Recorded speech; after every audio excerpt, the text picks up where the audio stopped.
Chapter 5. Trip over the truth. 1. In 2007, the British Medical Journal asked its readers to vote on the most important medical milestone that had occurred since 1840, when the BMJ was first published. Third place went to anesthesia, second place to antibiotics. The winner was one you might not have expected: the sanitary revolution, encompassing sewage disposal and methods for securing clean water.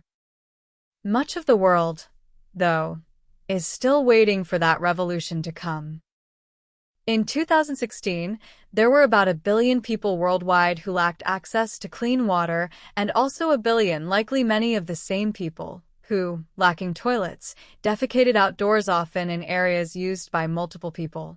This practice of open defecation has dire health consequences, just as it did in 1840.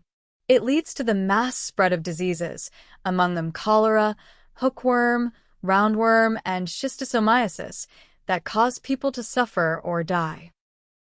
How could you end the practice of open defecation? The answer may seem obvious: provide latrines.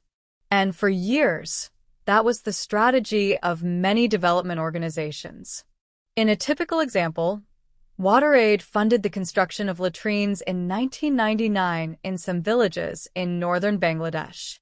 To ensure that the project had been executed successfully, they invited an outside expert named Dr. Kamal Kar to conduct an evaluation of the work.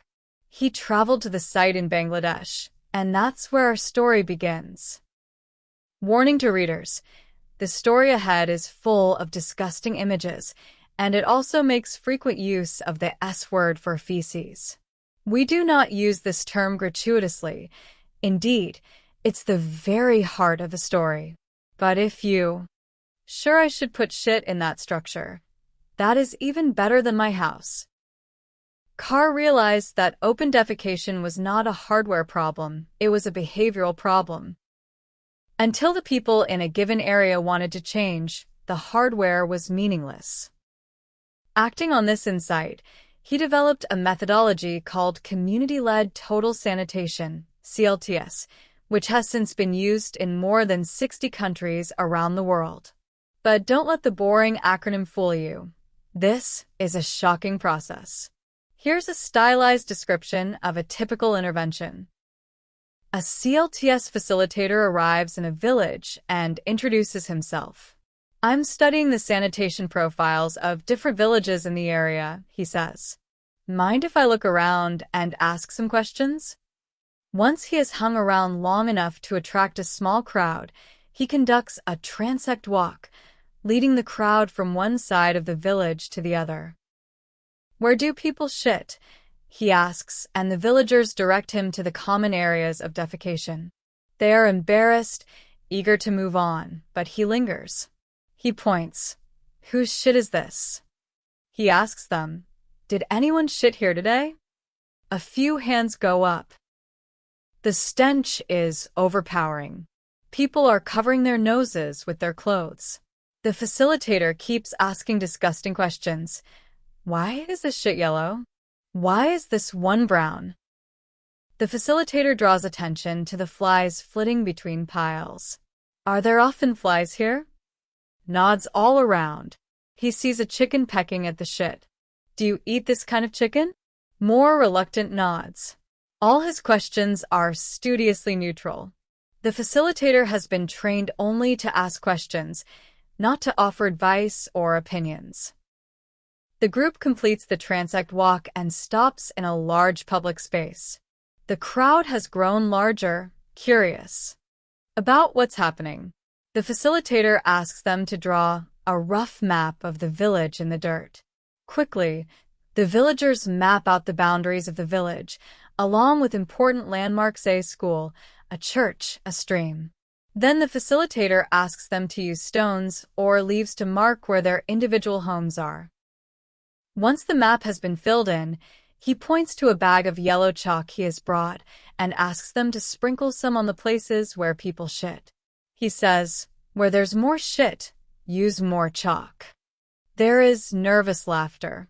The kids enjoy sprinkling the chalk on the open defecation areas. Now the facilitator asks, where do you shit in an emergency, say, if there's a rainstorm or if you have diarrhea? More laughter as new heaps of yellow chalk are scattered around. Often it circles people's homes in those emergency situations. People can't make it to the common areas. It is hard to miss at this point that the entire village is covered in yellow. There is a turbulent energy in the crowd, anxious, disgusted, angry, and embarrassed. They aren't sure what it all means. The facilitator asks for a glass of water. Someone provides the water, and he asks a woman if she would feel comfortable drinking it, and she says yes. He asks others, and they agree. He pulls a hair from his head. What's in my hand? A hair. Can you see it clearly? No, not really.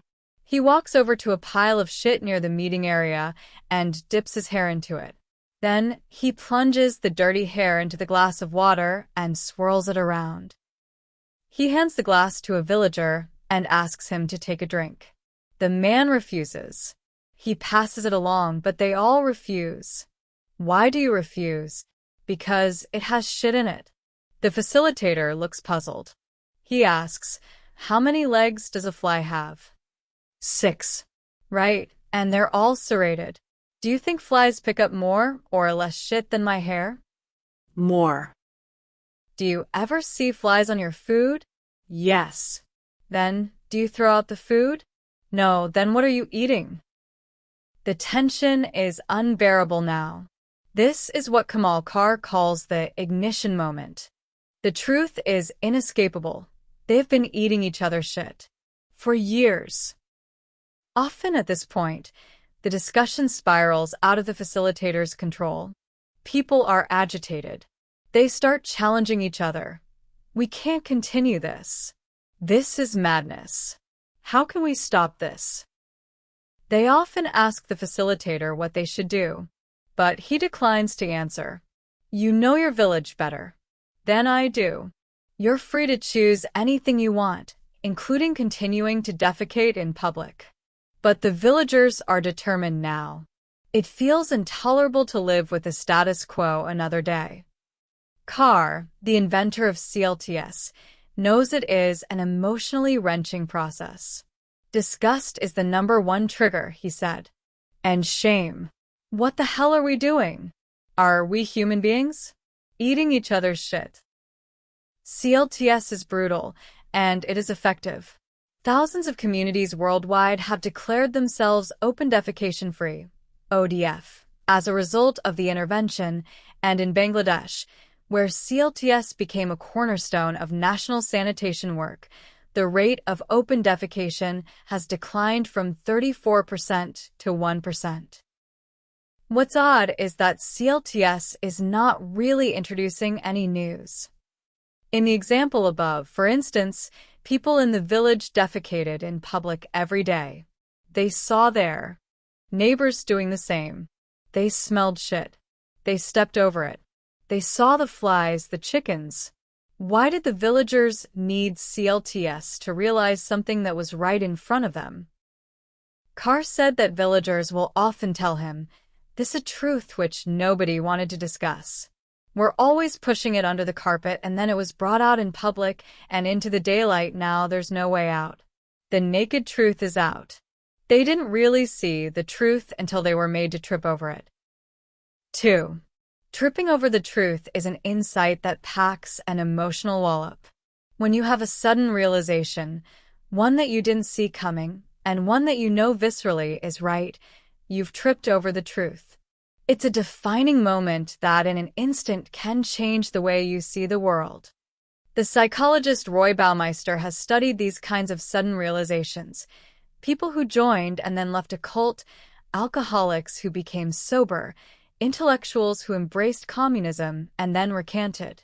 Baumeister said that such situations were often characterized by a crystallization of discontent, a dramatic moment when an array of isolated misgivings and complaints became linked in a global pattern. Imagine a husband who has a ferocious outburst of temper, and in that moment, His wife realizes that his outbursts aren't just bad days, as she's always written them off, but a defining character trait, and a trait that she can no longer abide. That's the crystallization of discontent. Ex-cult members tend to recall a specific moment when their bubble burst, when they could no longer sustain an elevated view of their cult's leader. Baumeister said that their stories reveal that they had indeed suspected the truth all along but had held their doubts in check until a focal incident made them see the broad pattern. The crystallization moments studied by Baumeister are serendipitous. There's no predicting when or if they will happen. Notice, though, that the realization sparked by CLTS is very similar in character. Because of the facilitator's questions, people in the villages are made to see what had been in front of their eyes the whole time. And that's not a serendipitous, moment. It's an engineered moment. How do we engineer powerful insights in more ordinary organizational situations? Consider the way Scott Guthrie handled a situation at Microsoft in 2011. He'd been tapped by Steve Ballmer to lead the company's fast-growing cloud computing service called Azure. Guthrie visited Azure customers, and their feedback about their experience with the service was clear. Azure's underlying technology was good, but it was hard to use. Guthrie knew Azure would never meet its growth expectations until it was much more customer-friendly. But how could he get his colleagues to understand viscerally how far off track they were? He called an off-site meeting with his senior managers and software architects, and he gave them a challenge: build an app using Azure, just as one of their customers might. It wasn't supposed to be a difficult challenge, but the team struggled. Some execs couldn't use certain features, others couldn't even figure out how to sign up. Guthrie told Fortune's Andrew Nuska it was a complete disaster. Chastened, the executives resolved to fix the problems they'd encountered. By the end of their second day, they had produced a plan to completely rebuild Azure. The Microsoft story and Kamal Khar's story have power for similar reasons. First, the leader knows what truth he wants to share. Guthrie's truth: our customers can't use our product. Cars: these villagers are making themselves sick. Second, the realization strikes fast. It takes minutes or hours, not weeks or months. Tripping happens quickly. Finally, people in the audience discover the truth for themselves. In turn, that discovery makes the need for action obvious. Guthrie doesn't share his findings from his customer meetings. He creates a situation where they can replicate his discovery. It becomes their own insight, and as a result, they're motivated to act. Similarly, CLTS facilitators see the problem vividly, but they don't share their concerns directly. They let the villagers see for themselves. The aha moment should always happen in the minds of the audience. This three-part recipe: 1. Clear insight, 2. Compressed in time, and 3. Discovered by the audience itself provides a blueprint for us when we want people to confront uncomfortable truths. It would have been so easy for CLTS facilitators to lecture the villagers, to show them facts and data about sanitation practices. But it's so much more powerful when the crystallizing insight happens inside them. 3. To trip is to catch one's foot on something and stumble. To trip over the truth is to catch one's brain on something and struggle. What exactly is the something that your brain catches on? Imagine that you have a good idea that you want other people to support. What would you do? You try to sell them on it. I've explored a lot of different ideas, and this is the best one because it's supported by a mountain of evidence. Your focus, in other words, would be on the virtues of the solution. But in the stories we've seen so far in this chapter, you'll notice that no one is talking about solutions. Kamal Kar did not tout the virtues of latrines. Microsoft's Scott Guthrie did not pitch a new feature set for Azure. What they did, instead, was dramatize the problems: ingesting feces. struggling to use a software package. And once those problems became vivid in the minds of the audience members, their thoughts immediately turned to solutions. You can't appreciate the solution until you appreciate the problem. So when we talk about tripping over the truth, we mean the truth about a problem or harm. That's what sparks sudden insight. Honoring this principle requires us to try a new method of persuasion. Take the example of Michael Palmer, an associate professor of chemistry at the University of Virginia and also the associate director of the university's Teaching Resource Center. In 2009, he started a week-long program called the Course Design Institute, CDI. He created the CDI to help professors design the courses they'd be teaching. On Monday morning, the professors bring in their draft syllabi, and by Friday afternoon, they've overhauled them and created an improved game plan for their courses. The dirty secret of higher education is that faculty aren't taught how to teach, said Palmer.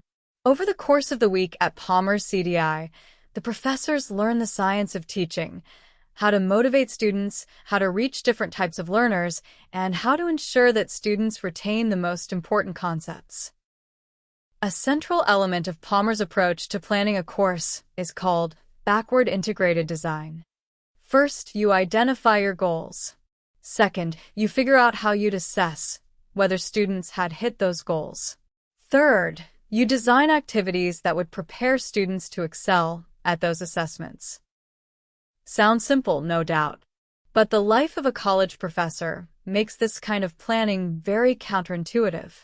What typically happens to a professor is this: you're assigned to teach a course, often with very little notice before the semester. Let's say it's Intro to Chemistry I. You flip through a textbook and experience a shock. How in the world can I get through all this material in one semester? It's overwhelming. There are too many variables to consider all at once, so you put a stake in the ground. You pick a textbook. Now at least you've got a table of contents to use as a rough roadmap. That's comforting. So you start mapping the chapters to the 14 weeks in your semester. Then, for each week, you can subdivide the topics into lectures. Finally, based on the topics you'll lecture on, you decide what will be on the students' exams. That may sound like a logical process, but it bears no resemblance to backward integrated design. Instead of starting with your goals and working backward, you started with no goals at all. You simply took a big pile of content and subdivided it into class-sized chunks. Now put yourself in Palmer's shoes. He knows professors are approaching curriculum design the wrong way, and he has a solution for them: backward integrated design. If he pitched the virtues of the solution, that would make him, in essence, a salesman for backward integrated design. But how do audiences respond to sales pitches? With skepticism. We quibble and challenge and question. If Palmer wants to persuade the professors, he needs them to trip over the truth. And that starts with a focus on the problem, not the solution. On the afternoon of the first day of the Course Design Institute, Palmer introduces an activity called the Dream Exercise, inspired by an idea in D. Fink's book, Creating Significant Learning Experiences. He puts the following question to his audience of 25 to 30 professors. Imagine that you have a group of dream students. They are engaged, they are perfectly behaved, and they have perfect memories. Fill in this sentence. 3 to 5 years from now, my students still know. Or they still are able to do. Or they still find value in. The professors brainstorm privately for about 10 minutes, and then they share their answers. At the CDI in July 2015, a professor who taught an animal behavior course said, "I want them to know the scientific process. If they see some animal doing something interesting, they can come up with a way to work through the scientific process to study it." A health sciences professor said, "I want them to be connecting and collaborating with colleagues. They will feel confident reviewing new research and being part of journal club meetings." A math professor said, I want them to think of math as fun and interesting in its own right, not just practical. When they see a link to a math story, I want them to click it. Palmer scrawls their answers on a whiteboard. Overview of the topics and subtopics in the course, transformed into something inspiring. These are its opening paragraphs. Why do bridges and buildings stay up? Why do bridges and buildings fall down? How should buildings be built in an earthquake or a hurricane zone? What are some of the forces that bring them down? What is a force? Physics can describe everything that we see around us when we know how to look. An airplane flying is a study in pressure and drag. A collision turns into a problem in momentum. A rainbow becomes an awesome show of refraction and dispersion. An earthquake illustrates shear forces and flexibility. Bridge construction is about heat and expansion. A concert hall is the interplay of reflection and interference. This class will give you the tools with which to approach these and many more exciting problems relevant to your world. Training yourselves as physicists, you will see the world as a complex interplay of forces and principles. You will learn and understand fundamental principles of physics. From 2008 to 2015, 295 instructors participated in the Course Design Institute. They rated the experience 4.76 out of 5.0. All 295 of them, not one exception, said they'd recommend the course to a colleague. One instructor from 2011 wrote, "In 2 words, it was life-altering." This may seem overblown, but it is 100% true. I came in thinking I had a handle on my course, but realized very soon I needed to go back to the drawing board. The result is exponentially improved. Bear in mind that professors are not prone to strong emotional reactions. The Course Design Institute provides the motivational jolt and concrete direction they need to revamp their courses. Sometimes, in life, we can't get our bearings until we trip over the truth. Carr believes that it's a mistake to soft-pedal the word using medical terms such as feces, or more kid-friendly terms such as poop or dada. When he works in new countries, he makes sure to ask for the crude slang term for shit. He wants the word to